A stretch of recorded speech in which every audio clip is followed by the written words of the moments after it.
Bienvenidos, amigos. Algunos pocos países europeos consiguieron mantenerse al margen del segundo conflicto a escala mundial, todo al margen que permite un conflicto de estas dimensiones. La mayoría de ellos, de sus territorios, podían llegar a ser puntos estratégicos de gran importancia, como las neutrales Suecia y Turquía o la no beligerante España, aunque al mismo tiempo la invasión de algunos de estos países por parte de alguna de las potencias tampoco hubiese sido fácil precisamente por eso, por su posición estratégica.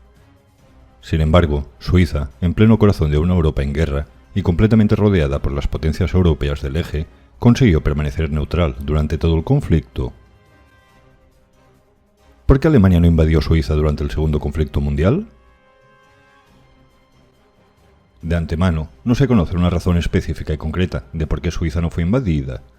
Ninguno de los jerarcas alemanes jamás dio una explicación y o razonamiento público que nos permitiría responder con precisión, aunque con el trabajo de algunos historiadores podemos vislumbrar la línea de acontecimientos. Para los jerarcas alemanes y sus políticas, la pluricultural y plurinacional Suiza era un engendro en medio de Europa, aunque se creía por sus ciudadanos germanófobos que Suiza acabaría juntándose voluntariamente, y voluntariamente entre muchas comillas, como lo hizo Austria. Al igual que en todos los países neutrales, había, dentro de cada uno de ellos, tanto defensores como detractores, tanto del bando aliado como del eje. Si bien algunos países neutrales tenían fuertes tendencias hacia algún bando, otros, en general, eran bastante neutrales. Suiza, en general, fue un país considerablemente neutral, aunque sus lazos económicos e industriales con su vecina Alemania eran fuertes. Además, con el 100% de su frontera limítrofe con las potencias del eje, desde 1940, también era la opción más evidente. Suiza estuvo amenazada por Alemania, como lo estuvieron la gran mayoría de países europeos. El recién elegido general suizo de 4 estrellas Henry Guisan inició todos los preparativos para la prevención de una invasión germana del país alpino. Suiza tendría disponible un ejército nada despreciable de 450.000 hombres. Y tras la invasión de Polonia y la declaración de guerra de Gran Bretaña a Alemania, Guisan ordenó una movilización general, elevando la edad de reclutamiento hasta los 60 años, disponiendo así de un total de 800.000 hombres para defender el país. En caso de una invasión alemana, es previsible que la potencia de fuego germana marcase todas las diferencias, si bien la abrupta geografía suiza podría haber jugado en su contra. El general Guisan, en caso de no poder detener el avance alemán, tenía previsto retirar a sus tropas al llamado Reducto Nacional. Según él, los alemanes se quedarían con los valles y las ciudades, pero jamás podrían conquistar la fortaleza de los Alpes. En una guerra de guerrillas, y con los suizos ocupando las posiciones elevadas, la Blitzkrieg no serviría de nada, y una posible guerra de desgaste tampoco beneficiaría a los alemanes. Resulta obvio que Suiza estuvo seriamente amenazada por Alemania. En 1940 fue diseñado el plan para la invasión de Suiza. En la Operación Tannenbaum, u Operación Abeto, fue establecido que Alemania, junto con tropas italianas, invadirían Suiza. En total, se estima que entre 300.000 y 500.000 soldados del eje avanzarían sobre Suiza. En mi opinión, no es correcto afirmar que Suiza no fue invadida por sus bancos o negocios económicos. En 1940, pese a ello, igualmente, se planeaba invadir Suiza, y los planes para la invasión tan solo fueron cancelados en 1944.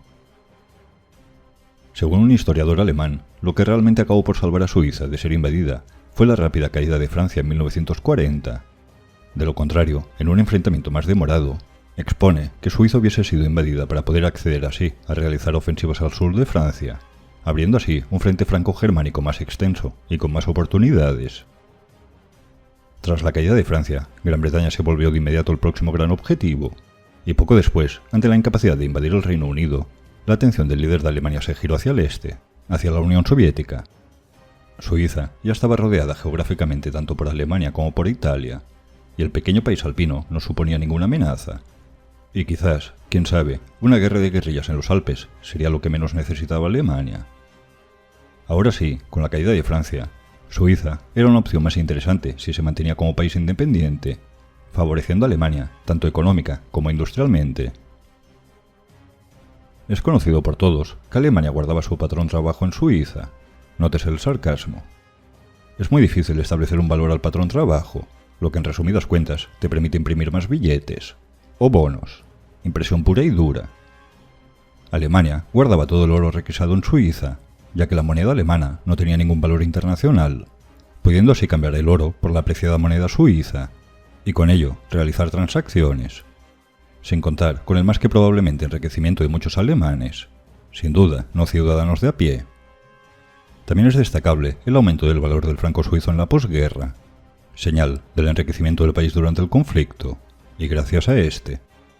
Además, Suiza fabricó y vendió mucho armamento a Alemania, además de una gran variedad de otros productos, al punto que la diferencia de productos vendidos por Suiza es de 10-1 en relación a los vendidos a alemanes y a aliados.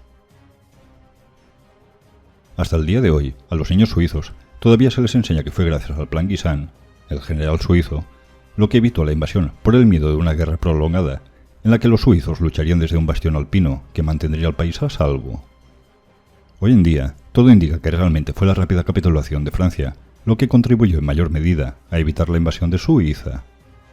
Sin duda, tampoco fue el único motivo. La amenaza de Gran Bretaña, e incluso el interés en expandir los territorios germanos hacia el este, centraba más la atención de la cúpula alemana, mucho más que un pequeño país rodeado y neutral, que además, de todos modos, tampoco parecía ser ninguna amenaza. Los beneficios económicos, comerciales e industriales de una Suiza neutral e independiente también serían más favorables para Alemania si se mantenía la autonomía del país. Así que varias son las razones que llevaron a Suiza a no ser invadida por Alemania e Italia, no una única sola.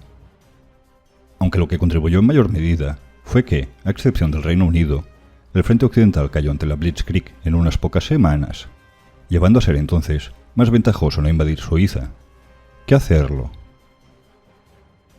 Suscríbete, dale a like si te ha gustado el vídeo y hasta pronto.